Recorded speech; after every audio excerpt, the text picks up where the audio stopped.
Hello అండి, నమస్తే. అష్టాదశ శక్తి పీఠాల్లో కంచి కామాక్షి ఆలయం పీఠం ప్రాముఖ్యమైనదండి. కన్నులతోనే భక్తులను కరుణించే తల్లి కనుక కామాక్షి అన్నారు. అమ్మవారి విగ్రహం ఎవరూ తయారు చేసింది కాదండి. స్వయంభూగా వెలిసిన విగ్రహం. నిరాధారంగా భూమిపై ఆనకుండా ప్రతిష్ఠ అయి ఉన్న తేజోరూపం అమ్మవారండి.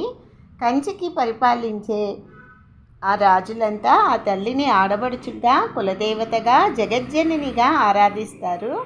దేవి భాగవత పురాణంలో మణిదీప వర్ణనలో ఆ ఆలయాన్ని పాండ్యరాజులు రూపొందించారండి. అంతటి సౌందర్య రాశి చతుష్షష్టి కళా నిలయమైన కామాక్షి కూడా రాత్రివేళ తమ శక్తి స్వరూపిణిగా మారి ప్రాణి హింసలకు పాల్పడుతూ ఉంటుందండి అమ్మవారు రాత్రివేళ.